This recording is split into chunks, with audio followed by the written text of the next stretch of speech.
O'zligini sevganlarga salomlar. Men Fahima Sulton. Bayroq bir millatning erkinligining, shahidlar qoni bilan yozilgan dostonining eng yuksak sesidir. Bugungi maqolamizning unvoni yo sarlavhasi Janubiy Turkiston da'vosi va bayrog'i. Maqola chop etilgan jurnal Chalabi majallasi.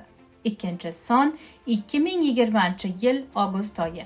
Maqola yozuvchisi Aminulloh Noil Qonkeldi. Kirish. Insoniyat tarixida erkinlikning asosi vatan, millat va bayroq bo'lgan. Biz turklarda esa vatan, millat va bayroq tushunchasi va sevgisi ajralmas bir e'tiqod bilan mustahkamlangan. Bundandirki, turk bolasi qurt bo'lur, bosgan yeri yurt bo'lur degan ota so'ziga amal qilinib, uch qit'ada bo'g'imsiz, ya'ni mustaqil, o'zark, ya'ni xudmiqdor va yarim mustaqil tarzda 50 ga yaqin vatanga ega bo'lganmiz. Yerlashgan har bir yerda bayrog'imizning tiragini qadab, milliy kimligimiz bo'lgan turklikni baqo masalasi deb bilib, uni yashashga va yashatishga harakat qilganmiz. Ushbu tahqiq bilan birga mustaqilligini kutayotgan bir turk yurtining joylashuvi, erkinlikka hasrat qolgan bir millatning tarixiy kurashini va hilpirashni sog'ingan bir bayroqning ranglaridagi chuqurlik hamda simga yo nishonini qisqacha ochiqlashni hadaflaymiz. Gunay Turkistonning jo'g'rofiy va tarixiy yerlashuvi yo qo'nimi. Gunay Turkiston iborasi 1922-yili 10 va 20-septemberda Toshkentda bo'lib o'tgan Buyuk Turkiston qurultoyida Zaki Validi To'g'on tomonidan Omu daryoning janubiy sohilidagi turk yurtlariga nisbatan ishlatilgandir. Buyuk Turkistonning bir qismi bo'lgan Gunay Turkiston 1883-yilda mintaqadagi ikki bosqinchi kuch, ya'ni Rossiya va Ingliz o'rtasida tuzilgan bitim asosida bugungi Afg'oniston chegaralari ichiga kiritilgan. Yuz o'lchagi 650 ming kilometr bo'lgan Afg'oniston o'sha davrdagi geografik sharoitlarga muvofiq ravishda 9 viloyatga bo'lingan edi. Bugungi kunda esa bu 9 viloyat 34 shaharga bo'lingan. Bitimdan oldin Buyuk Turkistonning ikki strategik qismi bo'lgan: Qatag'an va Turkiston. Bitimdan so'ng Afg'oniston hukumati tomonidan Voxon, Badaxshon va Turkiston viloyatlari o'laroq 3 bo'lgaga bo'lingan. Voxon viloyati mamlakatning sharqida tog'lar bilan o'ralgan bo'lib, Pomirga qadar uzangan koridor yo dahliz shaklida bir viloyatdir. Badaxshon viloyati Badaxshon, Taxor, Kunduz, Bag'lon, Hindukush tog'larining shamolida va Turkistonning sharqida Omu daryoning so'l yo chap qirg'og'i bo'ylab cho'zilgan hududni o'z ichiga oladi. Ko'kcha, Solang, Qunduz daryosi va ularning irmoqlari bilan sug'orilgan serhosil to'proqlardir. Turkiston viloyati Faryob, Shibirg'on, Saripul, Mazor-i Sharif, Samangon, Bobo tog'larining shamolidan Omu daryogacha cho'zilgan hududdir. Boshlarda Turkiston viloyatining markazi Balx shahri bo'lgan bo'lsa-da, keyinchalik Balx shahri jo'grafik jihatdan o'z ahamiyatini yo'qotgan. Uning o'rniga Maymana, Mazor-i Sharif va Toshqo'rg'on shaharlari mintaqaning markaziy nuqtalariga aylangan. Bugungi kunda esa Janubiy Turkiston 9 viloyatdan iborat: Badaxshon, Taxor, Qunduz, Bag'lon, Samangon, Mazor-i Sharif, Shibirg'on, Saripul va Faryob. Janubiy Turkistonning yuz o'lchagi qaynoqlarda taxminan 150 ming kilometrdan 200 ming kilometr oraligida ko'rsatiladi. Janubiy Turkiston sharqdan g'arbga 100 kilometr kengligida, 600 kilometr uzunligida cho'zilgan bo'lib, u 7750 metr yuksaklikka ega bo'lgan Hindukush tog'larining g'arbiy va shamoliy qismida 200 kilometr uzunlikda va 5143 metr yuksakligidagi Bobo tog'larining shamolida, shuningdek 300 kilometr uzunlik va 2500 metr balandlikka ega bo'lgan Tirband Turkistonning shamol-sharqida yerlashgan. Ushbu tog'lar orqali Janubiy Turkiston Afg'onistondan tabiiy ravishda ajralib turadi. Sharqdan Sharqiy Turkiston bilan 76 kilometr va Pokiston bilan 250 kilometr, shamoldan Tojikiston bilan 1026 kilometr, O'zbekiston bilan 137 kilometr va Turkmaniston bilan 400 kilometr. Janub va janub-g'arbdan esa Afg'oniston bilan 2000 kilometr chegara mavjud. Janubiy Turkiston Sharqiy Turkiston bilan Ulug' Pomir tog'lari orqali ajralgan bo'lsa, Turkiy mamlakatlar Tojikiston, O'zbekiston, Turkmaniston bilan chegarasi Omu daryo orqali belgilanadi. Janubiy Turkiston yerlashuv jihatdan Markaziy Osiyo, Janubiy Osiyo va Qafqosiyo mintaqalarining kesishgan nuqtasida joylashgan. Aniq bo'lgan bo'lmasa-da, uning aholisi taxminan 16 millionga yaqin bo'lib, barchasi musulmondir.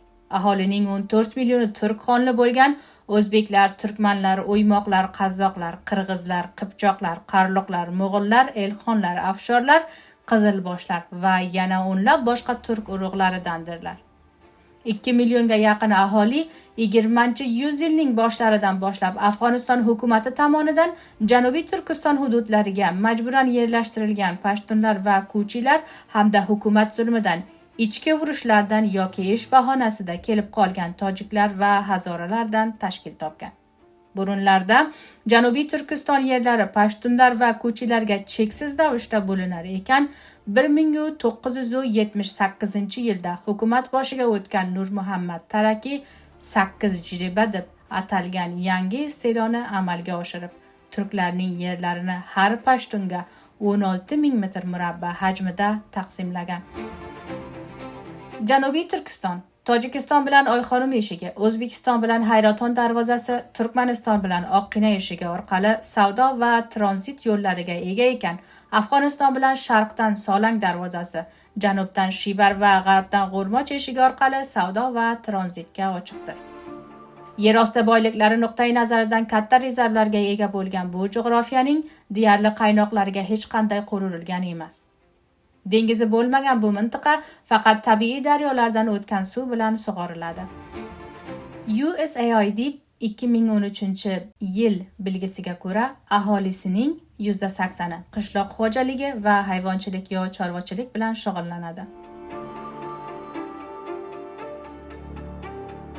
Miloddan yuzlab yil oldin Janubiy Turkistonni vatan belgilagan esketlar, ya'ni Sako turklaridan boshlab keyinroq turklar, ko'shonlar, oqxunlar, ya'ni yahtalitlar, Somon o'g'illari, g'aznalilar va saljuqlilar, oqxunlar sulolasidan g'uriylar, xorazmshohlar, mo'g'ullar, Timur imperatorligi, Boburiylar va Nodirshoh afshorgacha bo'lgan 2000 yildan ortiq davr davomida kuchlarini shu yerda yig'ganlar.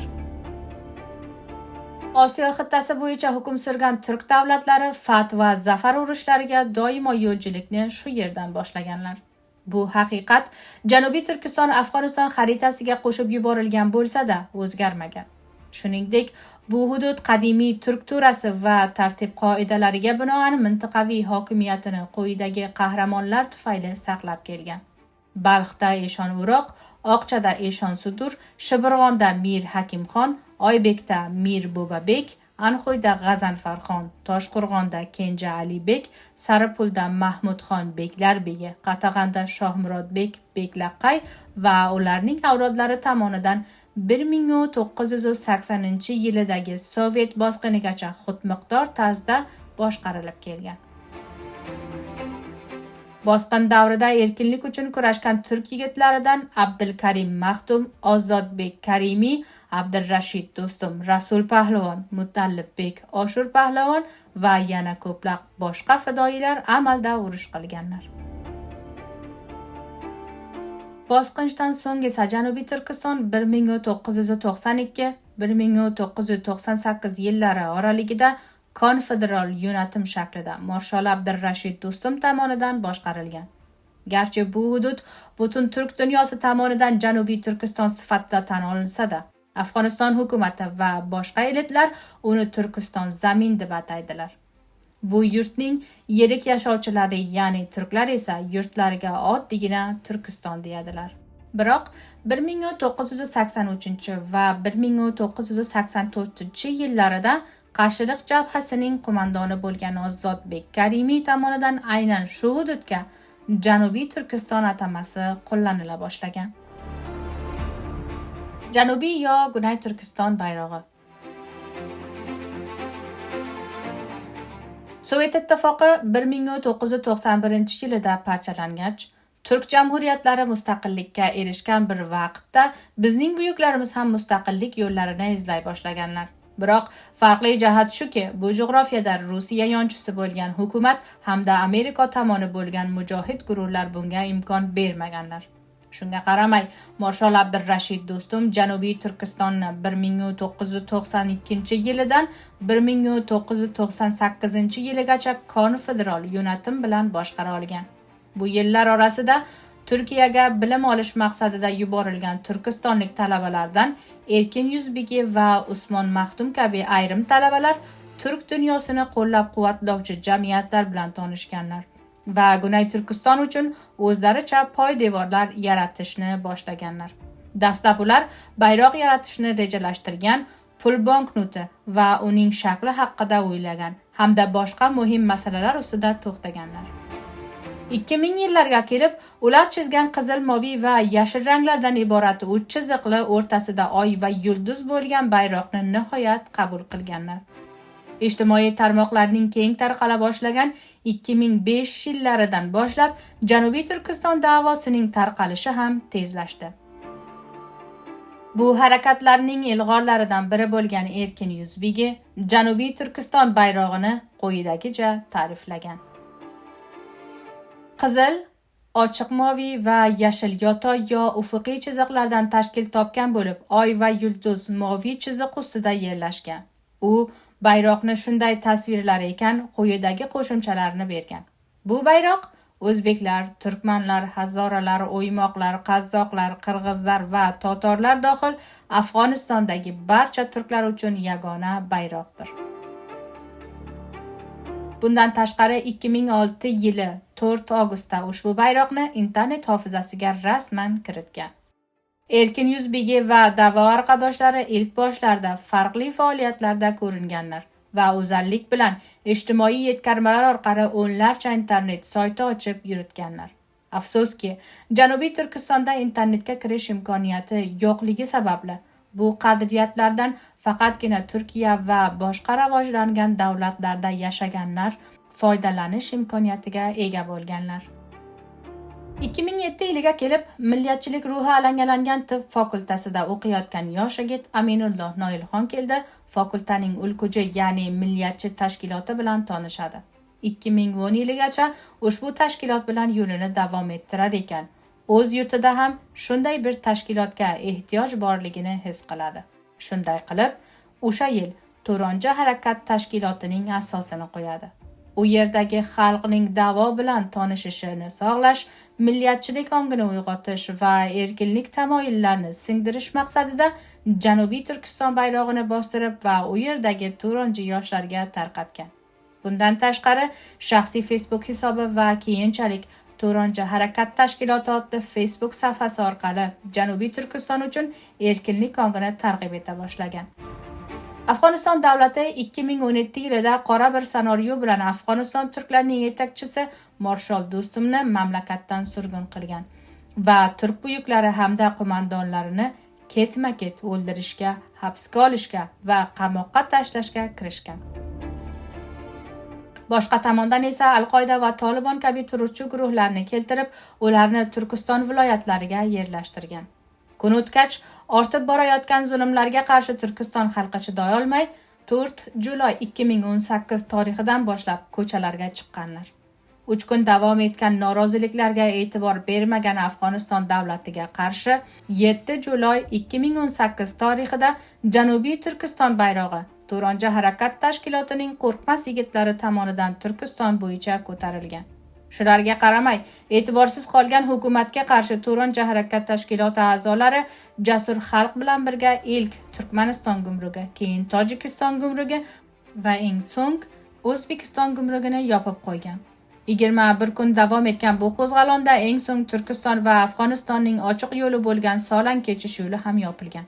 Shundan so'ng Afg'oniston hukumati turklarning yetakchisi Marshal Do'stumning mamlakatga qaytishini ta'minlab, qamoqqa olingan turk buyuklarini ozod qilgan. Shu bilan qo'zg'alon tugagan. 2010 yildan boshlab Janubiy Turkiston bayrog'i Turanji harakat tashkilotining asoschisi Dr. Xonkeldi va bayroqni chizgan Erkin Yuzbegi tomonidan qayta ko'rib chiqilgan va quyidagi tafsilotlar bilan izoh qilingan. 1. Ushbu ranglar tarix davomida doimo turk davlatlari tomonidan ishlatilgan umumiy ranglar bo'lgani uchun ahamiyat berilgan va shuningdek Janubiy Turkistonda barcha turk bo'ylarining haqiqatdan ham yashab kelayotganligini belgilash sababli tanlangan. 2. Turkiston bayrog'i 3 rangli yotoy, ya'ni ufuqiy chiziqlardan tashkil topgan. Yuqoridan quyiga qarab qizil, ko'k, yo moviy va yashil ranglidir. Oy va yulduz esa o'rtadagi ko'k chiziq ichida yerlashtirilgan. 3. Oy va yulduz Oq xunlar davlati davrida tomg'alarda ishlatilgan. Ushbu simga yo ramz G'aznaviy va Mamluklar davrida bayroqlarda yarim oy shaklida o'z o'rnini olgan. Turklarning qadimiy ramzi bo'lgan bo'zqurt bilan oy va yulduz orasidan oy va yulduz nishoni yo simgasi tanlangan. 4. Qizil rang. Usmonlilar va Boburiylar qizil bayroqni ishlatganlar. 5. Ko'k yo moviy rang. Ko'k turklar, Xazarlar, Buyuk Saljuqlar va Timurlilar davlati ko'k bayroqlarni qo'llanganlar. 6. Yashil rang. Avorlar va G'aznalilar davlatining bayroqlari yashil bo'lgan. Aytilgan bilgilar asosida qon, urush va himoya ma'nosini anglatgan qizilni eng yuqoriga joylashtirdik. Chunki milliy qadriyatlar, ona yurt va davlatning barqarorligi va davomi qon va jon talab qiladi. Ikkinchi o'rinda yerlashtirilgan ko'k rang turklarning ko'k tengri e'tiqodi va ko'k turk naslini ifodalaydi. Uchinchisi va quyidagi yashil rang esa turk millatining bo'zqirlarning hukmdori ekanligini va tabiatga bo'lgan hurmatini ko'rsatar ekan, g'alaba va islom dinini ham o'zida aks ettiradi.